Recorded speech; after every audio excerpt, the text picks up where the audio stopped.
Welcome to new TV Telugu. ఇప్పుడు Telangana top 10 చూద్దాం.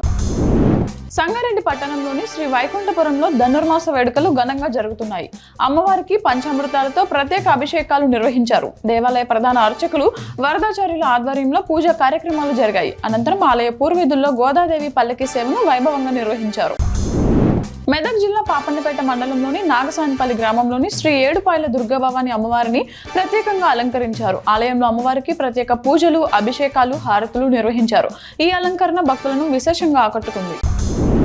నారాయణపేట జిల్లా మత్తల్ అయ్యప్ప దేవాలయం నుండి డిసెంబర్ 20న రాజ్ గురుస్వామి ఆధ్వర్యంలో 15 మంది స్వాములు శబరిమలకు పాదయాత్ర చేపట్టారు. కేరళలోని కుంబ్లీ కంబం మధ్య భారీ వర్షాన్ని లెక్క చేయకుండా స్వాములు తమ యాత్రను కొనసాగించారు. డిసెంబర్ 12న అయ్యప్ప స్వామి దర్శనం చేసుకుంటామని, ఇది తమ 22వ సారి పాదయాత్ర అని స్వాములు తెలిపారు. ఈ యాత్రలో గురుస్వాములు విజయ్, అంజీ కూడా ఉన్నారు. హైదరాబాద్ విజయవాడ జాతీయ రహదారిపై ఆదివారం 3వ రోజు వాహనాల రద్దీ కొనసాగింది. యాదాద్రి భువనగిరి జిల్లా చౌటప్పల్ మండలం పంతంగి టోల్ ప్లాజా వద్ద వాహనాల రద్దీ పెరగడంతో మొత్తం 16 టోల్ బూత్లను గాను 11 బూత్లను విజయవాడ వైపు అధికారులు తెరిచారు. నిమిషానికి 47 వాహనాలు వెళ్తున్నాయని, ఇప్పటి వరకు 130,000 వాహనాలు వెళ్లినట్లు తెలిపారు. వరుస సెలవుల కారణంగా ప్రజలు విహారయాత్రలకు వెళ్తుండటంతో రద్దీ మరింత పెరిగే అవకాశం ఉంది. రద్దీని నియంత్రించడానికి పోలీసులు, టోల్ ప్లాజా సిబ్బంది చర్యలు చేపడుతున్నారు. హుస్నాబాద్ ను పర్యాటక కేంద్రంగా తీర్చిదిద్దుతామని మంత్రి పొన్నం ప్రభాకర్ అన్నారు.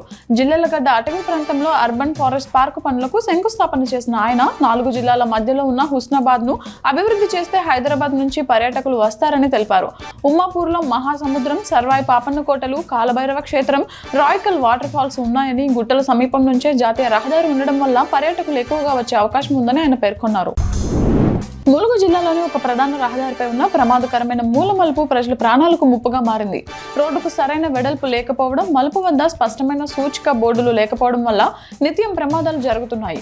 ముఖ్యంగా రాత్రి వేళల్లో వాహనదారులు మలుపును అంచనా వేయలేక ఇబ్బందులు పడుతున్నారు. ఈ మార్గంలో స్కూల్ బస్సులు, ఆటోలు, ద్విచక్ర వాహనాలు ఎక్కువగా తిరుగుతుండటంతో ప్రమాదం మరింత పెరుగుతోంది. నర్సాపూర్జీ మండలంలోని గొల్లమాడ గ్రామంలో కోతుల బెడదతో ప్రజలు తీవ్ర ఇబ్బందులు ఎదుర్కొంటున్నారు. ఇళ్ల మధ్య గుంపులుగా తిరుగుతూ భయభ్రాంతులకు గురి చేస్తున్న కోతులు పంట పొలాలపై దండయాత్ర చేస్తున్నాయి. దీంతో రైతులు కొన్ని పంటలు వేయడానికి కూడా వెనుకడుగు వేస్తున్నారు. పాలకులు, అధికారులు స్పందించి ఈ సమస్యను పరిష్కరించాలని గ్రామస్తులు కోరుతున్నారు. మంద్రమర్రి పట్టణంలోని పలు పాఠశాలల్లో ముందస్తు సంక్రాంతి వేడుకలు ఘనంగా నిర్వహించారు. భారతీయ సంస్కృతి, సంప్రదాయాలపై విద్యార్థులకు అవగాహన కల్పించే లక్ష్యంతో ఈ కార్యక్రమాలు చేపట్టారు. వేడుకల్లో భాగంగా చిన్నారులు, విద్యార్థులు వివిధ వేషధారణలు ధరించి సాంస్కృతిక కార్యక్రమాల్లో పాల్గొన్నారు. ఈ సంబరాల్లో ఉపాధ్యాయులు, విద్యార్థులు, తల్లిదండ్రులు అధిక సంఖ్యలో పాల్గొని విజయవంతం చేశారు.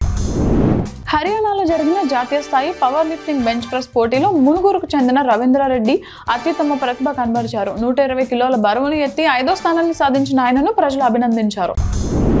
మహబూబాబాద్ మండలం ఈదులపూసిపల్లి సమీప ప్రాంతంలో కురుస్తున్న చిరుజల్లులతో రైతులు ఆందోళన చెందుతున్నారు. కోతకు సిద్ధంగా ఉన్న పత్తి, మొక్కజొన్న పంటలు వర్షానికి దెబ్బతింటాయని, చేతికొచ్చిన పంటలకు నష్టం వాటిల్లుతుందని రైతులు వాపోతున్నారు. ఈ అకాల వర్షం వారి ఆశలపై నీళ్లు చల్లింది.